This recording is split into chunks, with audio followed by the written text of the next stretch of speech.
Bon les filles, je vous préviens, vous n'êtes pas prêtes pour cet épisode. Mais je vais quand même vous faire une petite intro classique pour juste pas vous effrayer dès le début. L'art de briller, c'est le podcast qui t'invite à t'écouter, à oser et à prendre pleinement ta place sur la planète business. Je suis Lucie Lortola, coach pour les entrepreneurs qui veulent vivre de ce qui les fait vibrer, certes, mais sans sacrifier leur santé mentale. Ce podcast, c'est une safe place où je te partage à la fois mon parcours et pas mal de conseils pour t'aider à développer ton entreprise. Que je parle de mes joies, de mes problèmes ou de tes problématiques, l'objectif, c'est avant tout que l'on passe un bon moment ensemble. Alors, on commence. Qu'est-ce que j'ai à vous dire ? Déjà, ce week-end, du coup, le vendredi 30 janvier, le samedi 31 janvier et le dimanche 1er février de 2026, j'étais en compagnie de 150 autres femmes, dont 6 que je côtoyais un peu plus que les autres. Et on était en compagnie, du coup, aussi de Mathilde Wood, d'Ophélie de Zutter, de Mareva, je crois que c'est Richardo, son nom, et il s'est passé énormément de choses. En fait, je vais vous faire un épisode spécial, j'ai enregistré plein de petites coulisses, etc. tout au long du week-end. Je vous partagerai vraiment tout ce qui s'est passé étape après étape, mais j'ai besoin de faire du montage. J'ai énormément de leçons, de choses à partager, de déclics. Ça a énormément aidé à contribuer à ma vision pour 2026, à mes objectifs, à où est-ce que j'ai envie d'aller, qu'est-ce que j'ai envie de créer, comment j'ai envie de changer mes offres. Voilà, il s'est passé plein de choses. Si je dois être honnête avec vous, j'avais 4 heures de train sur le retour, j'ai rempli un carnet entier de mes prochains posts, de ce que j'ai envie de retenir, de ce que je me promets pour la suite, etc. Donc vraiment ça a été ultra transformateur, ultra inspirant et Mareva au tout début nous a dit il y a une personne qui est arrivée ici le samedi matin, ce sera pas la même le dimanche soir et c'est vraiment ce que, en tout cas pour ma part, j'ai eu l'impression de constater. Mais à ce stade, j'ai pas eu le temps de vous faire le montage, de réfléchir à comment j'ai envie de vous partager les choses. Je pourrais vous partager plusieurs des leçons que j'ai retenues, mais ça me prendrait peut-être du temps, j'ai peur d'oublier. Enfin voilà, là il me faut un épisode maintenant pour pouvoir le publier mercredi. On est lundi matin, j'ai des rendez-vous tous les autres jours, donc il faut que je vous partage juste une chose. Et je me suis dit, on va commencer par la chose la plus importante. On va peut-être commencer par le déclic le plus fort que j'ai pu avoir durant ce Fuku New Year 2026, du coup. Et c'est aussi la chose, je pense que beaucoup des personnes qui étaient présentes, beaucoup des femmes entrepreneurs qui étaient présentes ont pu constater, ressentir, intégrer. Et ce message-là, j'aimerais vraiment que vous puissiez l'intégrer dans chacune de vos cellules si jamais vous m'écoutez aujourd'hui. Avant ça, j'ai une petite anecdote à vous raconter. Depuis que je suis enceinte, je dors très mal. Alors, c'était déjà le cas durant ma première grossesse, mais ça s'est vraiment amplifié sur la fin de la deuxième grossesse. Et forcément, quand on a un nouveau-né, on dort très mal. Hein. Elle se réveille la nuit, parfois plusieurs fois. Donc je ne dors pas très bien depuis plus de 6 mois aujourd'hui. Enfin, avec la grossesse comprise, donc vraiment plus de 6 mois, quasiment 1 an je pense. Et donc, je me suis dit à un moment donné, ok, ta fille elle se réveille, tu prends un bibi, elle se rendort, donc en fait ta fille n'est pas le problème de tes insomnies. Il y a un moment donné où quand tu te réveilles à 3h du matin, qu'elle se rendort à 3h20 et que toi t'es là à poireauter dans ta tête, c'est vraiment ça la sensation que j'ai, de 3h20 à 6h du matin pour te rendormir un peu plus tard, c'est que il y a un truc qui ne va pas. Donc, 2026, j'ai pris ma santé mentale en main et je suis allée voir une psychologue qui est à côté de chez moi. Et je lui dis, voilà, j'ai des insomnies et je comprends pas. Je comprends pas parce que je me sens pas stressée en particulier, j'aime ma vie, j'aime ce que j'ai accompli, je vais bientôt me marier, j'ai un bébé formidable, j'ai 2 enfants incroyables, tout va bien dans mon business, je me sens entourée, je me sens portée, j'ai une vision, voilà, tout va bien sur le papier. J'aime ce que je fais, j'aime mon quotidien, je me sens pas particulièrement stressée. Ce que je sens, c'est que j'ai plein de choses en tête. Mais c'est pas des choses négatives, c'est pas des ruminations en mode « Oh là là, t'imagines s'il va se passer ça ?» C'est plutôt des idées, c'est souvent positif en fait. Mais je ressentais un petit peu aussi que ma tête, elle devenait pleine de toutes ces choses-là, que du coup ça ressortait un petit peu la nuit et que c'était au fond peut-être un début de surmenage. Donc j'ai fait 2 rendez-vous avec cette personne. Le premier, on m'a parlé un petit peu de ma vie, du pourquoi, du comment. Bon, un premier rendez-vous classique chez une psy, ça a pas changé ma vie, même si sur le coup elle m'a partagé 2-3 petites choses. Et en fait, ce qu'elle m'a partagé, c'est il faut que tu fasses du yoga, il faut que tu fasses du journaling, il faut que tu fasses de la méditation, parce que tu as besoin de vider ta tête, de te reconnecter à ton corps. Et sur le coup, j'ai pris le message, et puis quelques jours après, je me suis dit, mais en fait, j'ai déjà une to-do list à rallonge et l'impression de devoir penser à tellement de choses dans ma vie, j'ai pas envie de me rajouter cette injonction à devoir faire ma méditation, parce que le soir je dois faire ma méditation, à devoir faire du journaling le matin, à devoir faire des actions pour mon bien-être. Je l'ai vu comme une injonction. Et du coup, au 2e rendez-vous, je me sentais pas très bien d'y aller, etc. Et je me suis dit, j'ai rien à lui dire de particulier, j'arrivais pas vraiment, elle creusait pas forcément sur certains sujets, etc. Bref, vous voyez que ça n'a pas beaucoup matché avec cette personne. Mais du coup, je voulais la voir jeudi soir, juste avant de partir le lendemain matin au Fuku New Year. Et je lui ai redit que voilà, les insomnies n'avaient pas du tout cessé, que je me sentais pas stressée, etc. Mais que j'avais pas envie d'appliquer tout ce qu'elle m'avait dit.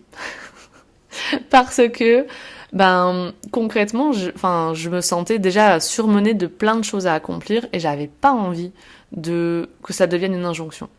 Et ce à quoi elle m'a répondu, en fait, ça, c'est des choses nécessaires à ton bien-être intérieur. Et pour le moment, tu ressens peut-être pas les bénéfices, et c'est pour ça que tu les vois comme des injonctions.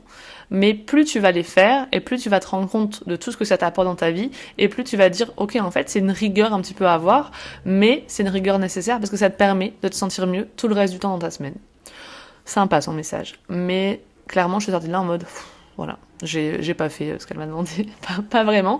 Mais j'ai eu envie en même temps de dire, ouais, peut-être que je te crois, mais quand même, je trouve pas le temps de faire tout ça. Bref, vous voyez un petit peu ce truc de on te donne des conseils, je sais déjà que c'est ce qu'il faut faire, finalement je le sens au fond de moi, mais j'ai pas envie de l'appliquer. Un peu comme quand on tire une carte de tarot et qu'en fait t'as pas envie de voir cette carte-là, t'as pas envie tu te dis mais elle me correspond pas du tout, et en fait elle revient, et puis elle revient, et puis elle revient à chacun de tes tirages dans les jours d'après ou les semaines d'après ou les mois d'après. Et du coup tu te dis ouais bah ok, à un moment donné il va falloir que je la regarde en face en fait cette carte et elle a peut-être un truc à me dire. Donc je suis sortie de là en mode, ok, elle m'a pas donné la réponse que j'attendais. C'est drôle, hein, comment on fonctionne. Et durant ces 2 jours, en fait, il s'est passé beaucoup de choses. Mais il y a eu cette conférence d'Ophélie Desutter qui nous a toutes parlé. C'est-à-dire que pendant qu'elle parlait, c'était très doux, c'était très beau tout ce qu'elle disait, mais ça nous a toutes sorti pas mal de larmes. Donc je vais essayer de pas pleurer en disant tout ça. Elle nous a expliqué qu'en fait, en tant que femme entrepreneur, on se bourre l'esprit un peu toute la journée. On a toujours plein de choses à faire, plein de choses à accomplir, jusqu'à finalement tomber dans l'épuisement. On a une exigence envers nous-mêmes qui n'est pas du tout saine, et cette exigence, elle passe notamment par l'action, voire la suraction finalement, le fait de faire toujours plus, d'agir tout le temps, de combiner plein de choses. On dit un peu que les femmes, elles sont multicasquettes, qu'elles arrivent à faire plusieurs choses en même temps, et qu'un homme n'en est pas capable. À un moment donné, il va falloir arrêter de faire ça, parce que c'est en train de nous épuiser. Et donc, sur le coup, je me suis dit, bon, franchement, ça va, j'ai un planning assez fluide, sain, je mets vraiment des barrières, mais quand j'analyse les choses, en fait, qu'est-ce qui se passe ? En fait, ce qui se passe, c'est que le matin, quand je me réveille, dans mon lit, je scrolle sur mon téléphone. Ensuite, quand je mange mon petit déjeuner, je regarde la télévision. Ensuite, je réponds à mes clientes. Ensuite, je vais promener mon chien avec un podcast business dans mes oreilles que j'écoute. Sur la route où je vais amener mes enfants à l'école, j'écoute de la musique. J'enchaîne les visios et dès que j'ai 30 minutes, je me dis, ok, qu'est-ce que je pourrais faire pour que ces 30 minutes-là soient productives dans ma semaine ? Et encore une fois, j'ai un planning assez sain. C'est-à-dire que je travaille du lundi au jeudi, de 9h voire 10h à midi, puis de 14h à 16h. Je me mets une vraie pause déjeuner, je finis tôt et je ne travaille pas le vendredi, ni le samedi, ni le dimanche. Ça ne m'arrive jamais de travailler le week-end. Et si vous travaillez le week-end aujourd'hui, demandez-vous peut-être comment ça se fait? Est-ce que c'est vraiment pour être productive? Est-ce que vraiment vous en avez besoin? Ou est-ce que vous avez peut-être besoin en fait de mettre un cadre le reste de la semaine, de faire les bonnes actions et d'arrêter d'être dans la procrastination active le reste de la semaine pour pouvoir avoir une vraie coupure? Je pense que c'est essentiel. Bon, vous n'êtes pas mes clients, donc je vais peut-être pas forcément vous parler de ça aujourd'hui, mais voilà, il y a ce truc-là. Bref, tout le reste du temps, finalement, ok, je travaille, j'ai des heures définies, mais tout le reste du temps, la limite entre mon travail et ma vie personnelle, elle est floue. Parce que même si je suis pas assise à mon bureau, même si mon ordinateur il est fermé, dans ma tête, j'ai toujours des actions. Et ne serait-ce que, par exemple, dans ma capacité à pouvoir allumer mon outil de travail comme Instagram, mon compte Instagram professionnel qui est un outil de travail. Mon WhatsApp pro où mes clientes communiquent avec moi, c'est mon outil de travail. Heartbeat sur mon téléphone qui est un outil de travail. Et donc, en fait, la frontière entre le pro et le perso reste assez floue tout au long de chaque minute de ma vie, finalement. Et ça, je pense que c'est la pire chose que je m'inflige en ce moment dans ma vie. Et donc, je vous partage ça. On était avec 150 femmes autour de nous durant ce week-end. Et en fait, quand elle nous a dit ça, j'ai senti que ça a parlé à, je pense, au moins 80% des femmes, voire toutes les femmes qui étaient présentes. Donc la question que je vous pose aujourd'hui, parce que je pense que ça va vous parler à vous aussi, c'est nous, femmes entrepreneurs, on a l'impression qu'on doit toujours faire, produire plus, jusqu'à atteindre l'épuisement. Jusqu'au jour où, du coup, l'épuisement est devenu notre mode de fonctionnement. Jusqu'au jour où travailler dur, fournir des efforts, faire en sorte que ce soit challengeant, parfois difficile, pour obtenir ce qu'on mérite, des clients, de la visibilité, du chiffre d'affaires, ça devient vraiment un mode de fonctionnement. C'est un cycle qu'on inflige à notre cerveau qui, comme le cycle des récompenses, on fait ça, on a une récompense, on travaille dur, on a une récompense, on s'épuise, on a une récompense. Et au final, la question que je vous pose, c'est qui est-ce qu'on a envie d'impressionner ? Parce que je vous ai vu avec votre train de « ouais, moi la seule personne que j'ai envie de rendre fière, c'est la petite fille en moi, nanana ». Mais en fait non, il y a autre chose derrière ça très certainement, à aller creuser. Donc, qui est-ce qu'on a envie d'impressionner en faisant autant de choses, en s'infligeant autant de choses à faire, autant d'injonctions? Et surtout, pourquoi est-ce qu'on fait ça? Pourquoi est-ce qu'on fait ça? Vraiment. Ce qu'elle expliquait Ophélie, et que je trouve très juste, c'est qu'en fait, finalement, après ça, ton cerveau, il te protège de la réussite. Parce que, si toi, tu as pas de compassion envers toi-même, ton cerveau, au bout d'un moment, il en a. Il est même réglé par le cerveau reptilien, une façon de fonctionner qui est j'ai un danger, je m'arrête. Si je me mets en danger, il faut que je fuis. Du coup, qu'est-ce qu'il va te faire? S'il estime que quand tu travailles dur, tu deviens un danger, tu te mets en danger, tu deviens un danger pour toi-même parce que tu risques de t'épuiser et d'avoir énormément d'impact sur ta santé mentale, ta santé physique, ta fatigue, etc. Enfin, à cause de ta fatigue plutôt, il va te dire non, attends, alerte là, il faut qu'on s'arrête. Donc soit il va faire en sorte que tu tombes malade, il va faire en sorte que tu captes certains signaux, ou voire il va carrément te mettre en burn-out et dire non, là on peut plus rien absorber, là on peut plus rien faire, on lâche tout, il faut qu'on arrête, il faut qu'on se repose. Tout autant qu'on était durant cet événement, on s'est rendu compte en fait que on avait vraiment ce mode de fonctionnement de plus je travaille dur et plus je mérite ma réussite, plus j'ai l'impression de mériter ma réussite en tout cas, et du coup je continue à m'infliger ce cercle vicieux et très malsain.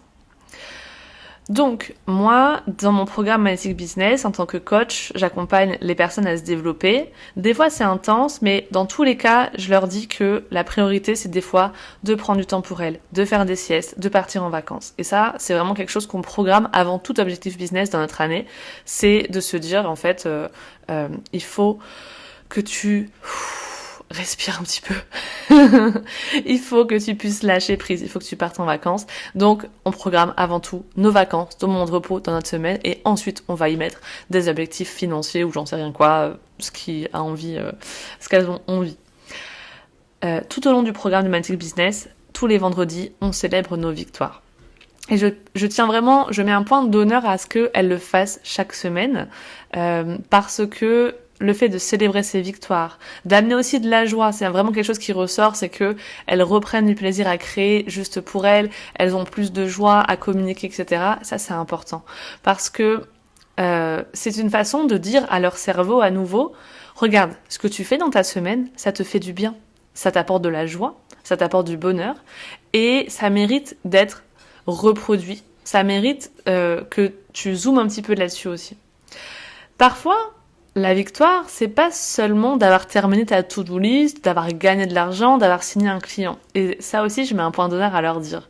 C'est simplement de t'être sentie sereine, d'avoir accepté tes propres limites, peut-être d'avoir dit non des fois à quelqu'un. Ophélie de Zutter a dit ceci. Au début, t'as de la fatigue physique, puis t'as une fatigue mentale, puis tu fais des insomnies, et ensuite, là, tu passes dans quelque chose vraiment qui peut nuire à tes capacités cognitives sur le long terme.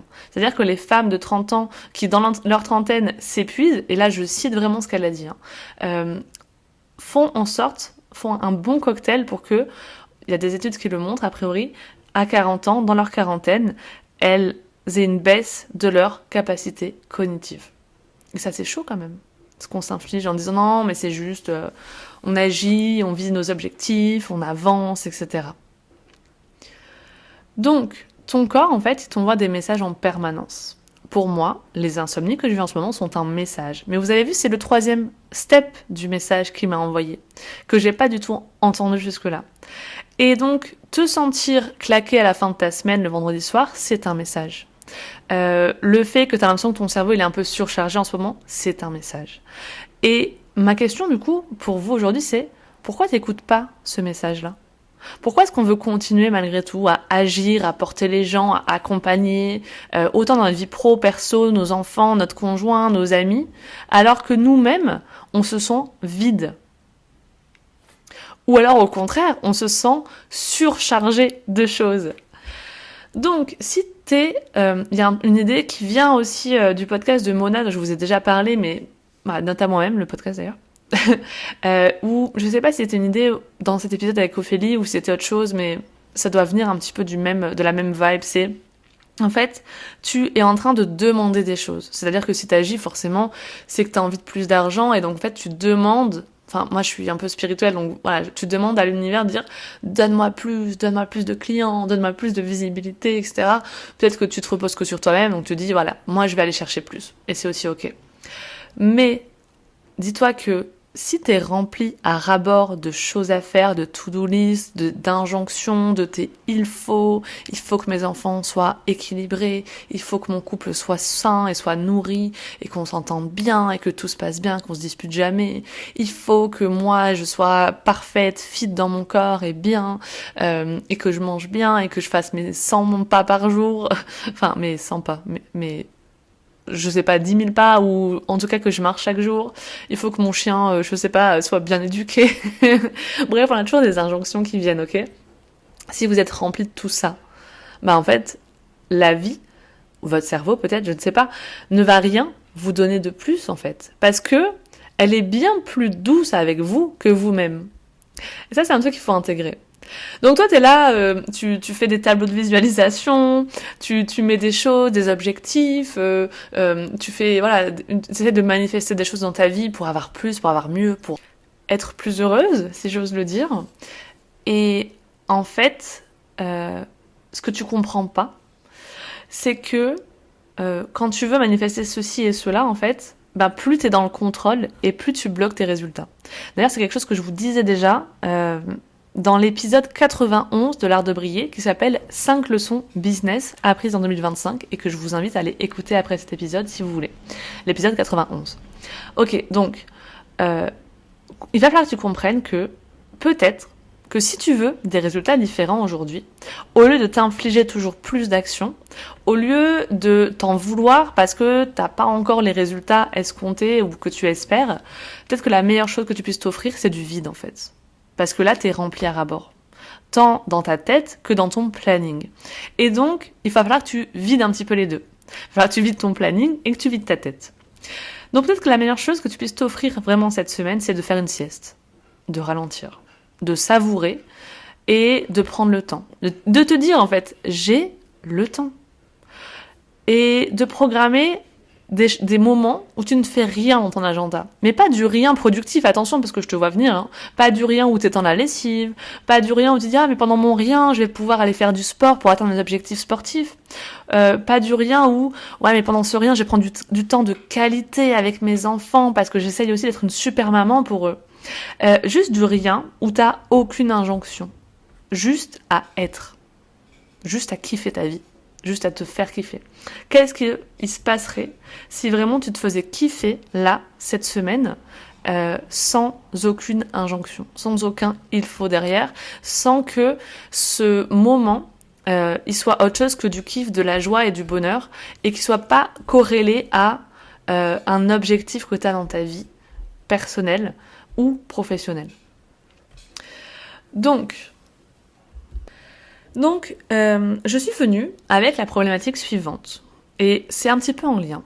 Depuis que j'ai repris le travail après la naissance de ma fille en juillet dernier, au lieu d'avoir 5 jours de travail, j'en ai plus que 4. Et donc, je constate que j'ai moins de temps dans mon entreprise pour faire avancer mon business. Et en fait, la croyance que c'est j'ai pas assez de temps.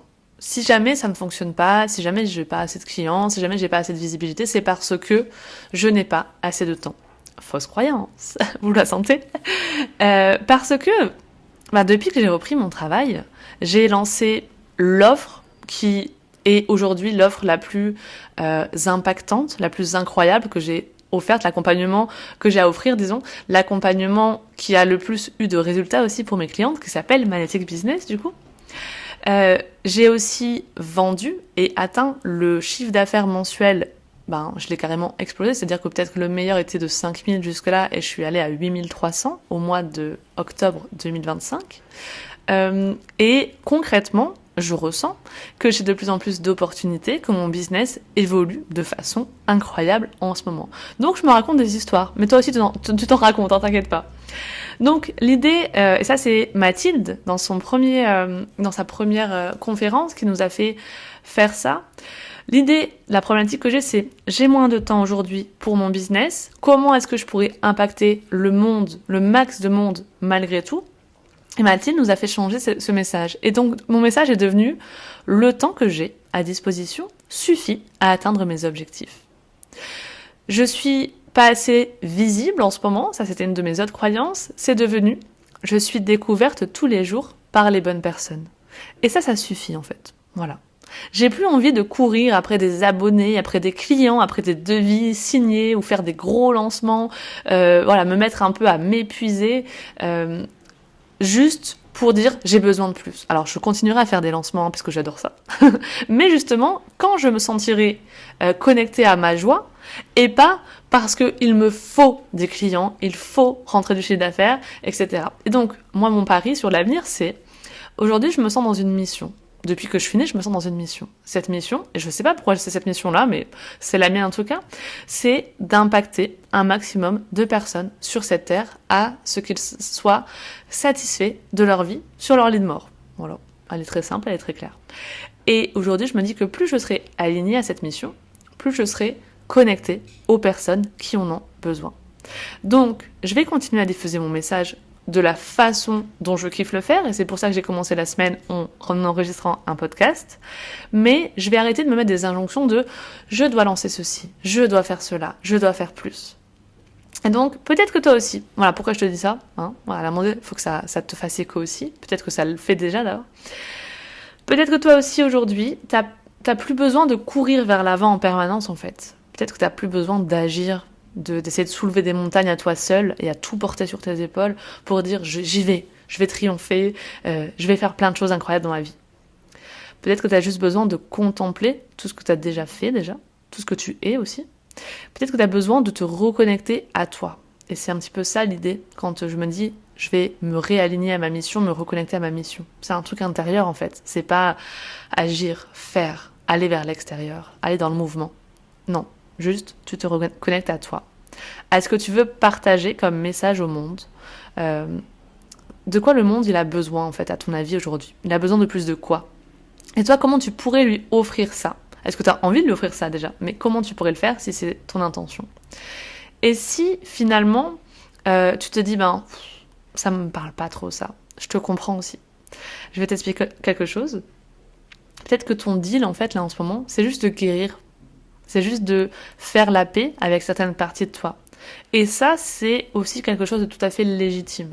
Si tu ressens que ça, c'est un truc qui parle à ce que tu es, je suis juste là pour te dire que tu as le droit de faire ça. Alors, t'as pas besoin de mon approbation et d'entendre ça peut-être, mais c'est peut-être un moyen pour toi de t'y reconnecter. En fait, l'idée de se découvrir, d'apprendre à faire la paix avec soi-même, de guérir de quelque chose, c'est souvent le plus beau cadeau que tu vas pouvoir te faire dans ta vie. Et là, en fait, c'est en train de progresser. En ce moment, si je peux te dire quelque chose de très personnel, avec mon conjoint, on est un petit peu déconnecté de ce point de vue-là. C'est-à-dire que moi, j'accomplis des choses, je vois grand, je pars en week-end business, j'agis, etc.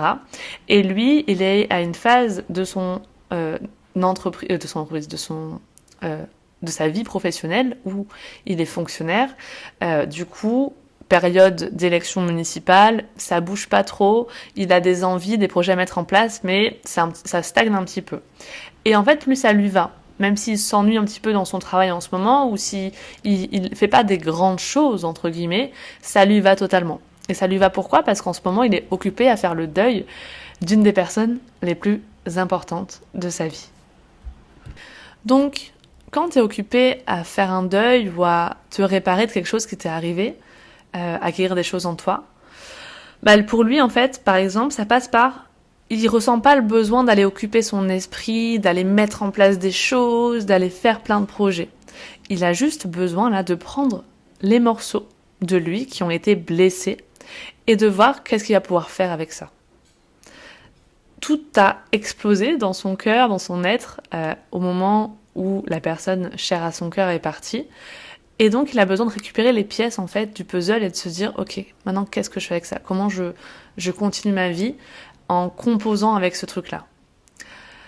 Et je pense que c'est un objectif vraiment assez, en fait. Il n'y a pas besoin d'en faire plus que ça.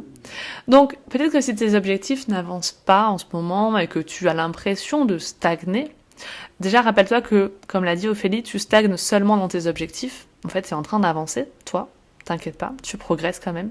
Même si tu coches pas les cases sur ta liste, toi, tu apprends des choses et t'es en train d'avancer. Si jamais tes objectifs n'avancent pas concrètement et que tu fais tout bien, tu te dis, mais je comprends pas, pourquoi j'ai cette résistance, etc. Peut-être qu'en fait, la vie ou ton cerveau est en train de te protéger de toi-même. Et donc peut-être que ce dont tu as vraiment besoin aujourd'hui, c'est de douceur envers toi, c'est de compassion. Et c'est de lâcher tout, de tout lâcher, de contempler, de te dire comment est-ce que je pourrais me faire kiffer aujourd'hui.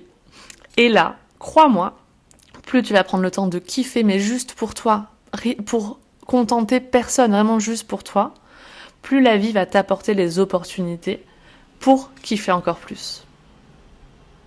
Voilà ce que je voulais te dire aujourd'hui. J'espère que ce message t'a parlé. Si jamais le podcast L'Art de Briller te plaît, je t'invite à t'y abonner, à le partager autour de toi aussi, pourquoi pas, et simplement à prendre ce message et à dire ok, qu'est-ce que j'en fais? Parce que c'est bien d'écouter tout ça et de t'inspirer, etc. Mais peut-être juste dis-toi, tiens, à quoi ça me fait penser dans ma vie et qu'est-ce que j'ai envie de faire après avoir écouté cet épisode de podcast. Je vous souhaite une très belle semaine et je vous dis à mercredi prochain pour un prochain épisode de l'Art de Briller.